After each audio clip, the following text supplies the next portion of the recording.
वो पैसा जो इस देश की जनता का है वो अडानी के बाप का पैसा नहीं है। जो माफी वीर थे उनको आप वीर बना रहे हो। लोग तो नफरत में झूमते रहे लेकिन सरकार अपना काम करती रहे। वो अंग्रेजों ने बनाया जिन्होंने मुगलों को हराया था, उन्होंने उसका नाम मुगल गार्डन रखा था। इस देश के किसानों को, इस देश के नौजवानों को विष पिलाने का काम मत करो, मत करो, मत करो। आइडियोलॉजी पर चलने वाले लाखों करोड़ों लोग हिंदुस्तान और दुनिया भर में उनकी आइडियोलॉजी को मानने वाले लोग हैं। उस आइडियोलॉजी को आप कमजोर नहीं कर सकते। मैं कहना चाहता हूं कि देश में जिस तरीके से सरकारी संरक्षण में इस देश में नफरत फैलाई जा रही है वो बहुत सोची समझी साजिश है। ये जानते हैं कि नफरत किसके खिलाफ है। 14% के खिलाफ आप नफरत फैला रहे हैं, 85-86% को आप डरा रहे हैं। क्या ये कभी हो सकता है कि 14% 80% का हक खा जाएंगे? नहीं। केस इसलिए हो रहा है, जो उनका असली एजेंडा है कि जो आजादी के 75 साल में इस देश में जो तरक्की हुई, इस देश में जो सरकारी उपक्रम बने, इस देश के गरीब को, किसान को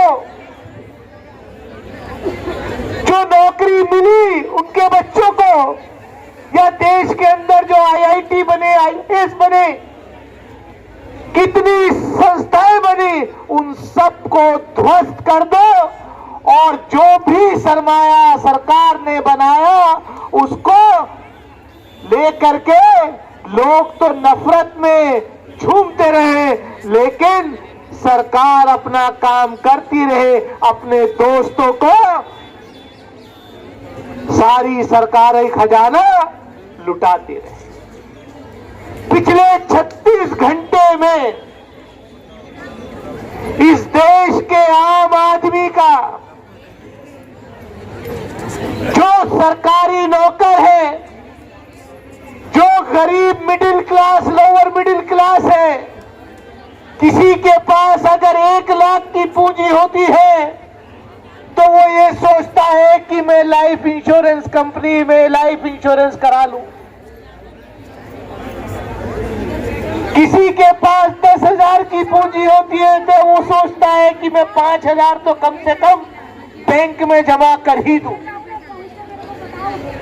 लेकिन क्या देखने में आया है, पिछले 36 घंटे के अंदर जो एलआईसी का पैसा था, जो इस देश की जनता का पैसा सरकारी बैंकों में रखा हुआ था, वो बैंकों का पैसा प्रधानमंत्री जी के अभिन्न मित्र गौतम अडानी की कंपनीज को दिया गया। एलआईसी को प्रेशर दिया गया सरकार की तरफ से कि एलआईसी अडानी की कंपनी के शेयर खरीदे और पिछले 36 घंटे में 4 लाख करोड़ से ज्यादा वो पैसा जो इस देश की जनता का है वो अडानी के बाप का पैसा नहीं है या उन लोगों का पैसा नहीं है जो सरकार में बैठे उन्होंने जो है अपने दोस्त को दे दिया। वो जनता का पैसा है। 4 लाख करोड़ रुपया डूब गया इंटरनेशनल मार्केट में, शेयर मार्केट में। अब क्या है कि वो चर्चा का विषय ना बने, उस पर मीडिया में कोई डिस्कशन ना हो, वो जनता के बीच में विषय ना बने, तो एज यूजुअल जो आईटी सेल बैठा हुआ है, जो सरकार के लोग बैठे हुए हैं, उन्होंने एक नया शोषा छोड़ दिया कि मुगल गार्डन के अंदर, राष्ट्रपति भवन के अंदर जो गार्डन था उसका नाम मुगल गार्डन था और वो मुगलों ने नहीं बनवाया था, वो अंग्रेजों ने मुगलों को हराया था, उन्होंने उसका नाम मुगल गार्डन रखा था। उसका नाम बदल के कि अमृत उद्यान करो। कौन सा फर्क पड़ रहा है? आप अमृत उद्यान रखो, लेकिन इस देश के किसानों को, इस देश के नौजवानों को विष पिलाने का काम मत करो, मत करो, मत करो।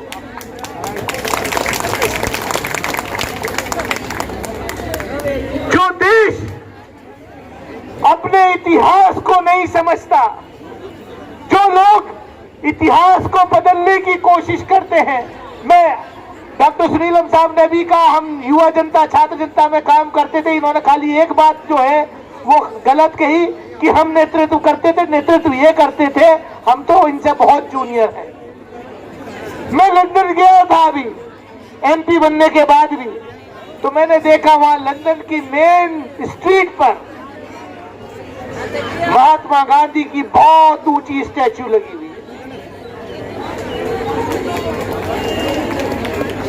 उन महात्मा गांधी की जिन महात्मा गांधी ने अपने नॉन वायलेंस मूवमेंट से अंग्रेजों को इस देश से खदेड़ने का काम किया, उन्हीं अंग्रेजों ने अपने मुल्क के अंदर, उन्हीं राजधानी के अंदर मेन जगह पर महात्मा गांधी की स्टैच्यू लगाई। तो सिविलाइजेशन ऐसे ही नहीं बनती। आपका तो कोई अपना इतिहास है नहीं, आपका तो जंगे आजादी में कोई योगदान रहा नहीं, इसलिए आप सोचते हो कि ये जिनका योगदान था उनके ऊपर स्याही फेर दो।